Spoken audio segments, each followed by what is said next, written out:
Good evening दोस्तों। आज है 15 जुलाई और आज जो है हम लोग सबसे पहले देखेंगे बिहार स्पेशल लूसेंट का। उसके बाद हम लोग देखेंगे डेली करंट अफेयर्स। तो चलिए स्टार्ट करते हैं। बिहार स्पेशल सबसे पहले। बिहार स्पेशल में जो है आज हम लोग पढ़ेंगे बिहार में कला एवं संस्कृति। ये चैप्टर से भी प्रश्न जो है पूछे जाते हैं, खासकर पीटी में भी। तो पीटी में तो पूछे जाते हैं, लेकिन किंतु परंतु ये इस चैप्टर से मेन में अगर बीपीएससी आप लोग देंगे तो बीपीएससी मेन में जो है एक क्वेश्चन, एक प्रश्न रहता ही रहता है पर बार कला एवं संस्कृति से। कभी पाल कला, कभी मौर्य कला, कभी मधुबनी पेंटिंग्स।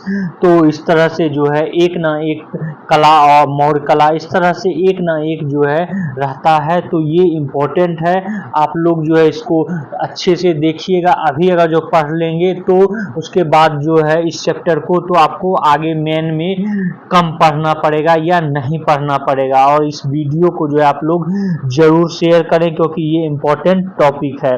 चलिए स्टार्ट करते हैं हम लोग। बिहार में कला एवं संस्कृति। जब बिहार में कला एवं संस्कृति की बात आती है तो कला एवं संस्कृति को के अंतर्गत जो है हम लोग वास्तुकला या इसी को स्थापत्य कला बोलते हैं। स्थापत्य कला, वास्तुकला, स्थापत्य कला, उसके बाद चित्रकला जिसको हम पेंटिंग्स के रूप में बोलते हैं। उसके बाद जो है मूर्ति कला, इन कलाओं, उसके बाद भवन, वास्तु के अंतर्गत ही भवन निर्माण को रखते हैं।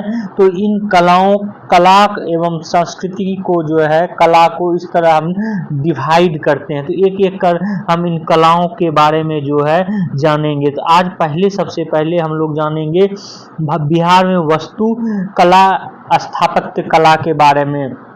तो चैत्य, विहार और गुफा में अंतर सबसे पहले हम लोग ये तीनों में जानेंगे। चैत्य, विहार और गुफा में क्या अंतर है। हालांकि तीनों जो है बौद्ध से संबंधित है, खास करके चैत्य और विहार अलग अलग जानेंगे। बुद्ध की स्मृति में बने स्मारक और समाधि को बौद्ध ग्रंथों में चैत्य कहा जाता है। कहने का तात्पर्य ये है कि बुद्ध की स्मृति में बने स्मारक और समाधि, जहाँ पर बुद्ध की समाधियां हैं या स्मारक हैं, उसको चैत्य कहा जाता है।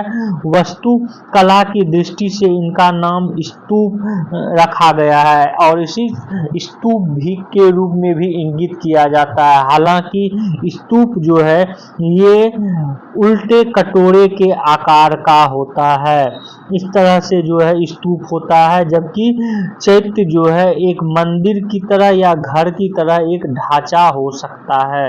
तो चैत्य जो है ये है। अब बिहार क्या है, तो बौद्ध भिक्षुओं के ठहरने का स्थान जो है बिहार है। जहाँ बौद्ध भिक्षु ठहरते हैं, रुकते हैं, उसको विहार कहा जाता है। इन विहारों में रहकर भिक्षु व भिक्षुनियां साधना करते हैं। यहाँ स्थिवर आचार आदि के संरक्षण में रहकर साधना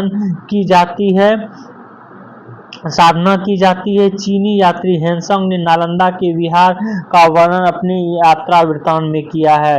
वहीं गुफा की बात करें तो गुफा में पर्वतों को काटकर बनाई गए रहने योग्य आवास को जो है गुफा कहते हैं, या कहेंगे जो पर्वतों के काटकर जो है अंदर जो एक होल जैसा बनता है वो गुफा कहलाता है। और मौर्य काल में वास्तुकला के अद्भुत नमूने के रूप में जो है गुफा कला थी। भिक्षुओं के निवास के लिए अशोक और उसके पुत्र दशरथ ने इसका निर्माण कराया था। यहाँ गुफाएं पत्थर के चट्टानों को खोखला करके बनाई गई है, जो अध्यावास और धैर्य की सूचक माना जाता है। अब हम लोग जो है जो वास्तुकला है उसको बिहार में वास्तुकला उसको बांटेंगे प्राचीन काल, मध्यकालीन काल और आधुनिक काल के रूप में। तो सबसे पहले हम लोग जो है देखते हैं प्राचीन काल के वास्तुकला। कला की प्रगति के स्पष्ट साक्ष्य बिहार में मौर्य काल लगभग चौथी शताब्दी ईस्वी पूर्व से उपलब्ध होते हैं। इस समय वास्तुकला की विशेष प्रगति हुई थी। मौर्य काल की स्थापत्य कला के मुख्य रूप से हमको पटना, राजगीर और गया के समीप बराबर की पहाड़ियों में देखे गए हैं। पटना के दक्षिण में कुम्हरार से एक मौर्यकालीन विशाल कक्ष के अवशेष मिले हैं जिसमें 80 स्तंभ है। यह संभवतः किसी सभागार या राजमहल का हिस्सा था। केवल इसमें स्तंभ के अवशेष ही वर्तमान समय में बचे हुए हैं। यह गोलाकार खंभे पत्थर की एक शिला को काटकर बनाए गए थे और इनमें कोई जोर नहीं है। इनकी कलात्मक सुंदरता उसकी चमकीली पॉलिश के कारण और भी बढ़ गई है, जिसके द्वारा इन्हें चिकना और चमकीला जो है बनाया गया है। पत्थर पर चमकीले पॉलिश का उपयोग मौर्य काल में किया जाता है, ये पूछा गया है। तो ये ध्यान में रखेंगे कि मौर्य काल में जो पत्थर पर चमकीले पॉलिश का प्रयोग किया गया है, जो कि मौर्य वास्तुकला का एक उत्कृष्ट विशेषता है, जिसके नमूने अशोक द्वारा निर्मित स्तंभ तथा तत्कालीन मूर्तियों पर जो है देखने को मिलती है। मौर्यकालीन ये खंभे जो है बहुत सारे अब टूट गए हैं, उनके अवशेष ही जो है वर्तमान में बचे हुए हैं। ऐसे बहुत सारे जगह हैं जहाँ से कि ये खंभे और मूर्तियां मिली हैं। उनमें जो है लौरिया नंदनगढ़, लौरिया अरेराज जो कि पश्चिमी चंपारण में है, रामपुरवा जो कि पूर्वी चंपारण में है, बसार जो कि वैशाली में है। इस तरह के स्तंभ जो हैं मिले हैं। इनमें प्रथम 6 स्तंभ जो हैं अभी वर्तमान में भी जो है सुरक्षित हैं। इनके निर्माण में चुनार के घूसर बालू पत्थर ग्रे सैंड स्टोन का जो है उपयोग किया गया है और इन पर चमकीली पॉलिश का उपयोग किया गया। ये जो है ये चमकीली पॉलिश ये उदाहरण है मौर्यकालीन कला का जो है। जब ये मेन में लिखेंगे तो वो इम्पोर्टेंट हो जाएगा। ये सब तथ्य आगे देखते हैं हम लोग।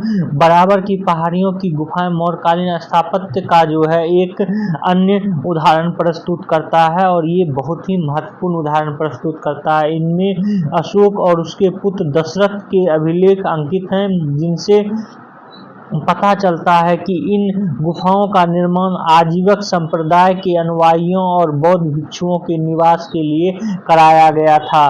तो ये जरूर आप लोग रट लेंगे, याद कर लेंगे कि जो बराबर की गुफाएं बनाई गई थी वो आजीवक संप्रदाय और बौद्ध भिक्षुओं के लिए, मुख्य रूप से आजीवक संप्रदाय। इसके बारे में प्रश्न पीटी में पूछा भी गया है। आगे चलते हैं, देखते हैं राजगीर स्थित सोन भंडार की गुफाएं भी इसी क्रम की उपलब्धि प्रतीत होती है। गुफाओं के भीतरी भाग पर चमकीले पॉलिश के उपयोग इनकी विशेषता है। तो जब आप मेन में लिखेंगे तो गुफाओं की विशेषताओं में ये तथ्य जरूर लिखेंगे कि उसके भीतरी भाग पर चमकीली पॉलिश का उपयोग जो है किया जाता था।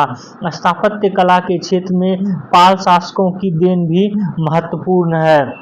इसके साक्ष्य ओदंतीपुरी, नालंदा और विक्रमशिला महाविहार में मिलते हैं। ओदंतीपुरी का अवशेष जो है हालांकि सुरक्षित नहीं है। ओदंतीपुर मिला कहाँ पे है तो बिहार शरीफ में, ये याद रखेंगे आप लोग।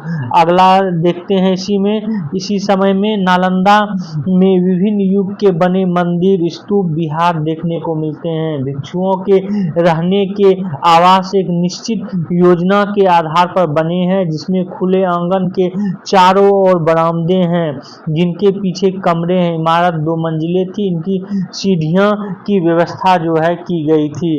अंतिचक से प्राप्त विक्रमशिला महाविहार के अवशेष पाल युगीन स्थापत्य की विशेषता को जो है स्पष्ट करती है, बताती है।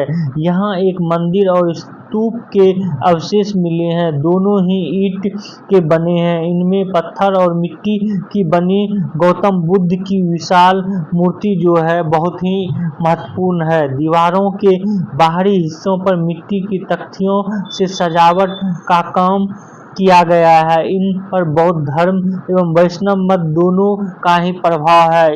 इसमें सामान्य जीवन का दृश्य मिलता है। ये जो अंतिचक से प्राप्त विक्रमशिला महाविहार के जो अवशेष हैं उनमें। अब हम लोग देखते हैं आगे वास्तुकला में ही बिहार में मध्यकालीन समय में वास्तुकला। तो 12वीं शताब्दी के अंत में बिहार में तुर्कों का अधिकार हो गया। स्थापत्य कला के क्षेत्र में तुर्क, अफगान और मुगल शासकों की विशिष्ट देन रही है।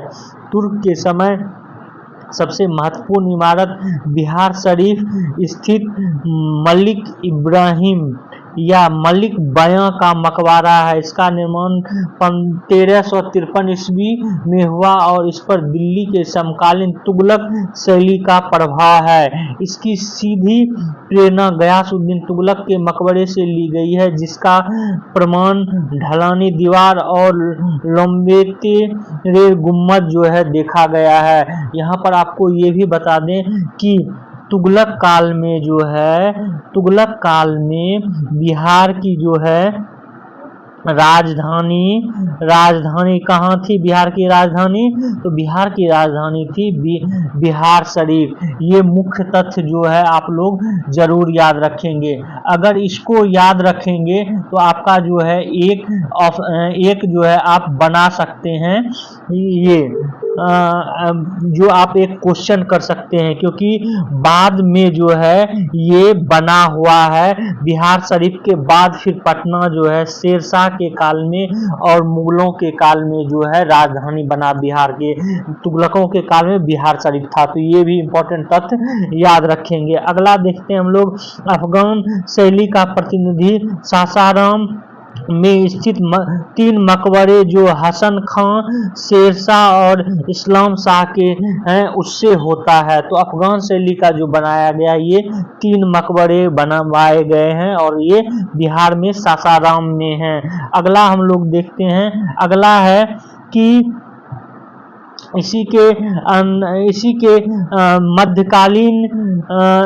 मध्यकालीन जो है वास्तुकला के अंतर्गत ही हम देखते हैं कि शेरशाह का मकबरा बिहार में नहीं अपितु समस्त भारत में अफगान स्थापत्य का सर्वश्रेष्ठ नमूना है।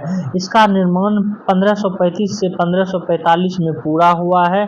झील के मध्य स्थित अष्टकोणीय आकार का यह मकबरा चौकोर चबूतरों पर जो है बना है, जिसके चारों ओर सीढ़ियां हैं। इसकी छत एक भव्य गुम्बद के रूप में है। अपनी सादगी, संतुलित रूप और गंभीरता के लिए यह मकबरा प्रसिद्ध है। अष्टकोणीय मकबरे की श्रृंखला का यह आखिरी और सर्वश्रेष्ठ उदाहरण जो है प्रस्तुत करता है।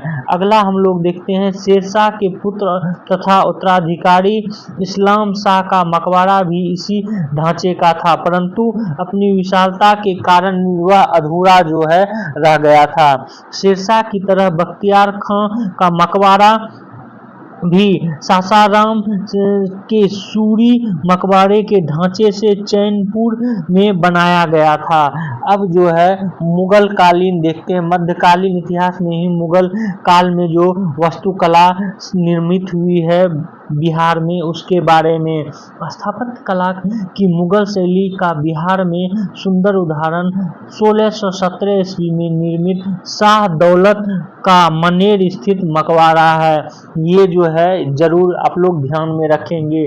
इसे जहांगीर के शासनकाल में बिहार के प्रांतपति इब्राहिम खां काकर ने बनवाया था। इसका निर्माण लाल बलुआ पत्थर से जो है हुआ है, ये भी आप लोग ध्यान में रखेंगे।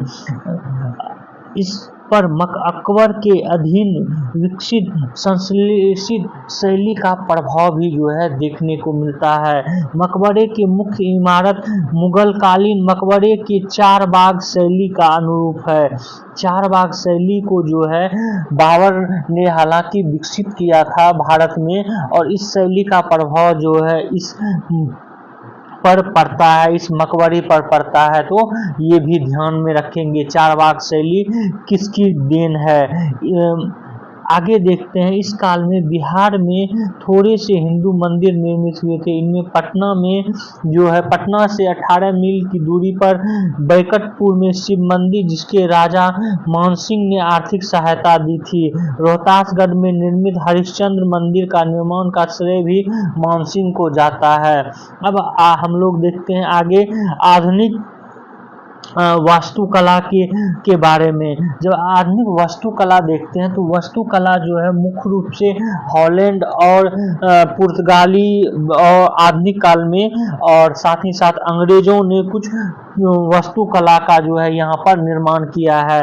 तो पहला जो है हॉलैंड शैली की जो वास्तुकला है उसके बारे में जानते हैं। आधुनिक वास्तुकला के अंतर्गत यूरोपीय व्यापारियों के आगमन से यूरोपीय स्थापत्य की शैली का प्रभाव बिहार पर पड़ा। पटना कलेक्ट्रेट, जो कि पटना समाहरणालय है, और पटना कॉलेज के भवन, ये हॉलैंड शैली से प्रभावित है। ये दोनों तो अभी रट लेंगे, पटना कॉलेज और पटना कलेक्ट्रेट, जहाँ की डीएम जो है बैठते हैं पटना में, समाहरणालय है पटना का, वहाँ जो है ये दोनों हॉलैंड शैली का प्रभावित है, इसको रट लेंगे। अगला देखते हैं, पटना सिटी स्थित पादरी की हवेली और बांकीपुर चर्च की इमारतें गौथिक शैली का प्रतिनिधि करती है, ये पूछा गया है, गौथिक शैली। अगला है, पटना स्थित राजभवन, मुख्य सचिवालय और उच्च न्यायालय की इमारतों पर यूरोपीय पुनर्जागरण काल की शैली का प्रभाव है, जबकि हिंद इस्लामी शैली के प्रवर्ती उदाहरण पटना संग्रहालय के सुल्तान पैलेस की इमारतों पर जो है देखा जा सकता है।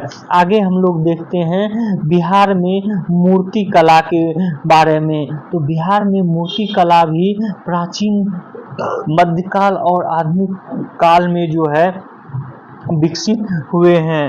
तो अगर हम ये देखें कि बिहार में मूर्ति कला, तो इतिहास में जो है इसका वर्णन हम लोग मौर्य काल से जो है देखने को मिलता है। खासकर दीदारगंज से प्राप्त स्त्री मूर्ति, बुद्ध की ताम्र मूर्ति, मृण मूर्तियाँ यहाँ की मूर्ति कला का बेजोड़ नमूना जो है प्रदर्शित करता है।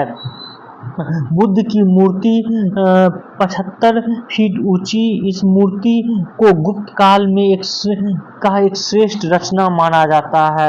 यह ताम्र मूर्ति जो है भागलपुर के सुल्तानगंज से मिला है, जो कि मूर्ति कला का एक सर्वश्रेष्ठ उदाहरण प्रस्तुत करता है। और फिलहाल ये जो है इंग्लैंड के बर्किंघम संग्रहालय में अभी वर्तमान में है, और ये प्रश्न जो है पूछा भी गया है। अगला देखते हैं, दीदारगंज से प्राप्त स्त्री मूर्ति, इसे मौर्य काल का श्रेष्ठ मूर्ति माना जाता है। 5 फीट ऊंचाई वाली यह मूर्ति एक स्त्री यक्षी की है, और इस पर विशेष प्रकार की चमक है। मूर्ति के दाहिने हाथ में चंवर है, इसकी केस राशि गुथी हुई है तथा इसकी कलाई में चूड़ियां और गले में मुक्ताहार है। मृण मूर्तियां अगर देखें हम लोग, तो गुप्तकालीन नारी सौंदर्य की प्रतीक, इन मूर्तियों के निर्माण के दौरान सांचे का उपयोग किया जाता था। बुद्ध और पौराणिक देवी देवताओं की इन मूर्तियों को सौंदर्य और प्रीतम माना जाता है। प्राचीन कालीन मूर्तियों में जो है जब हम बात करते हैं, तो मौर्य काल में मूर्ति कला काफी विकसित हुई थी। मौर्य वंशीय सम्राट अशोक द्वारा निर्मित अशोक स्तंभ के शीर्ष पर बने पशुओं में मुख्य सिंह का उपयोग हुआ है, किंतु रामपुरवा से प्राप्त जो है सांड का, तो ये अभी ही रट लेंगे कि रामपुरवा जो कि पूर्वी चंपारण में है, तो रामपुरवा से जो स्तंभ मिला है उसके सिर पर क्या है, सांड है। जहां सिंह की बनावट पर विदेशी कला के प्रभाव देखे जा सकते हैं, वहीं सांड के बनने के ढंग स्थानीय कला का उन्मुक्त निखार परिलक्षित करता है। पशुओं के उपयुक्त आकार के अलावा मौर्यकालीन मूर्तिकला के अन्य और अधिक उत्कृष्ट नमूने भी देखे जा सकते हैं। उदाहरण के लिए यक्षों की 2 मूर्तियां जो पटना से प्राप्त हुई हैं किंतु अभी कोलकाता राष्ट्र संग्रहालय में सुरक्षित हैं। ये मूर्तियां हल्के भूरे रंग बालू के पत्थर की बनी है और इनका आकार जो है विशाल है। प्रसिद्ध पुरातत्वविद काशी प्रसाद जायसवाल ने हालांकि इन्हें अजातशत्रु और उदयन की मूर्तियां बताया, परंतु इनकी बनावट आकार अन्य स्थानों से प्राप्त यक्ष की मूर्तियों के अनुरूप है। अधिकतर इतिहासकारों ने इसे यक्ष की मूर्तियों के रूप में ही इंगित किया है। वहीं पर पटना में लोहानीपुर मोहल्ले में पुरुष के नग्न शरीर की 2 मूर्तियां प्राप्त हुई हैं जो संभवतः जैन तीर्थंकर की प्रतिमा रही होंगी। इनका निर्माण जैन शैली के कायोर मुद्रा में जो है इनमें एक पर मौर्यकालीन पत्थर के पॉलिश का उपयोग है जिसके आधार पर जैन कला के आरंभिक इतिहास का नमूना जो है एक माना जाता है। मौर्यकालीन मूर्ति कला के बारे में आगे देखें तो मौर्यकालीन मूर्ति कला का अद्भुत नमूना पटना सिटी के दीदारगंज से प्राप्त एक स्त्री की मूर्ति जिसमें कभी दीदारगंज यक्षी और कभी स्त्री रत्न नाम दिया जाता है। माटियल भूरे रंग में बलुआ पत्थर से बनी यह मूर्ति सीधी खड़ी हुई मुद्रा में स्त्री को दर्शाती है। इसका एक हाथ ऊपर की ओर उठा है जिसमें वह एक चौड़ी चंबर को पकड़े हुए है, दूसरे हाथ टूटा हुआ। मौर्यकालीन पॉलिश का इस पर भी उत्तम प्रयोग हुआ है। अगर हम आगे शुंग काल देखें, शुंग और कुषाण काल, इस काल में भी जो है हालांकि ये मौर्यकालीन कलात्मक गुणवत्ता नहीं है, लेकिन यहाँ पर जो है कुछ न कुछ ऐसे मिले हुए हैं कुषाण कालीन मूर्ति जो कि बहुत ही विशिष्ट हैं। वहीं आगे हम लोग गुप्त काल देखते हैं तो गुप्त काल में वास्तुकला और मूर्ति कला का विकास बड़े पैमाने पर हुआ है। इसकी प्रेरणा सारनाथ के क्षेत्र में विकसित मथुरा कला से प्रभावित शैली से हुआ है। गुप्तकालीन मूर्ति कला के नमूने रोहतास, भोजपुर, नालंदा, राजगीर, वैशाली, सुल्तानगंज, पटना आदि स्थानों से जो है मिले हुए हैं। गुप्त काल में कई मंदिरों का निर्माण भी हुआ। नालंदा का विद्या केंद्र और इसमें संबंधित कुछ अवशेष गुप्त काल की स्थापत्य कला के सुंदर उदाहरण प्रस्तुत करते हैं। यह परंपरा जो है गुप्तोत्तर काल में भी ये चालू रही, गुप्तोत्तर काल में भी जो है ये परंपरा रही। यही परंपरा जो है आगे पाल युग में पत्थर और कांसे की मूर्तियों के निर्माण की एक उन्नत शैली के विकास के रूप में हुआ, जिस प्रकार बंगाल में देखा जा सकता है इसका प्रसार। कांस्य प्रतिमाओं के निर्माण की इस शैली के निर्णायक देन धीमन और उसके पुत्र विट्ठल की है। तो एक ये इम्पोर्टेंट तथ्य अभी ही रट लेंगे, ये बार बार पूछा भी जाता है। पाल काल में जो है ये दोनों कांस्य प्रतिमा के निर्माण में विशिष्ट जो है थे धीमन और उसके पुत्र विट्ठपाल। तो ये जो है इन दोनों का नाम आप लोग याद रखेंगे। ये नालंदा के निवासी थे और 9वीं शताब्दी ईस्वी के दोनों महान पाल शासक धर्मपाल और देवपाल के समकालीन थे। नालंदा में मंदिर स्थल संख्या 13 से प्राप्त अवशेष धातु को गलाने और उसके सांचे में ढालने का प्रमाण जो है मिलता है। पालकालीन कांस्य प्रतिमाएं सांचे में ढाली जाती थी, जिसके अनेक नमूने नालंदा और कुकड़ीहार गया के समीप एक स्थान है वहां से प्राप्त हुए हैं। नालंदा से प्राप्त नमूने मुख्यतः देवपाल के समय के हैं, जबकि कुकड़ीहार से प्राप्त मूर्तियां प्रवर्ती काल की हैं। इसके अतिरिक्त फतेहपुर, अंतिचक्र, इमादपुर आदि से भी ऐसी कांस्य के बने हुए मूर्तियां और स्तूप और कुछ बर्तन जो हैं मिले हुए हैं। इन मूर्तियों में अधिकतर बौद्ध धर्म से प्रभावित हैं। बुद्ध, बोधिसत्व, अवलोकितेश्वर, मंजूश्री, मैत्री, तारा, जामला, हथग्रीव आदि इन मूर्तियों में दर्शाया गया है। हिंदू धर्म के देवी देवताओं में मुख्यतः विष्णु, विष्णु, बलराम, सूर्य, उमा महेश्वर, गणेश की मूर्तियां जो हैं मिली हुई हैं। पाल युग में पत्थर की मूर्तियां भी कलात्मक सुंदरता का उत्तम उदाहरण प्रस्तुत करती है। ये मूर्तियां काले बेसाल्ट पत्थर पर बनाए गए हैं, ये भी आप लोग याद रखेंगे।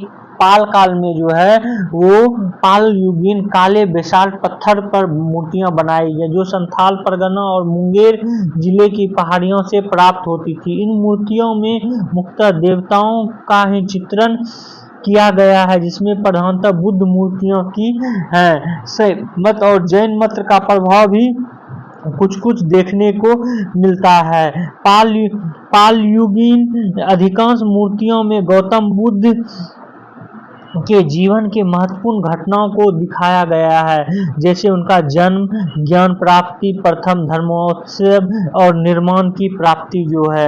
पाल काल में सुंदर और कलात्मक मृदभांड भी देखे जा सकते हैं। इनके कुछ उल्लेखनीय उदाहरण भागलपुर के समीप अंतिचक में विक्रमशिला महाविहार के अवशेष से प्राप्त हुए हैं। ऐसी मूर्तियां दीवार पर सजावट के लिए बनाई जाती थी। इन मूर्तियों में धार्मिक और सामान्य जीवन की दृश्य देखे जा सकते हैं। लोगों के रहन सहन, खान पान, वेशभूषा, क्रीड़ा और मनोरंजन, रीति रिवाज, संस्कार आदि की झलक जो है मूर्तियों से मिलती है। इस युग की कलात्मक सुंदरता का जो है एक उत्कृष्ट उदाहरण एक तख्ती है, जिस पर एक स्त्री की बैठी हुई मुद्रा में दिखाया गया है। दाहिने पैर बाएं पैर पर रखा है और शरीर झुका हुआ। एक हाथ में आईना लिए वह अपने रूप को निहार रही है, दूसरे हाथ में उंगलियों से अपनी मांग में सिंदूर भर रही है। तो ये भी एक उदाहरण है पालकालीन मूर्ति कला का। अब हम लोग जो है आते हैं बिहार में चित्रकला, इसके बारे में जो है हम लोग कल देखेंगे और करंट अफेयर्स भी कल देखेंगे, क्योंकि अगर आज देखेंगे तो फिर वीडियो जो है लंबा हो जाएगा। आप लोग इस वीडियो को जो है शेयर करें, सब्सक्राइब करें और बेल आइकन को जरूर दबा लें। Thank you for watching this video.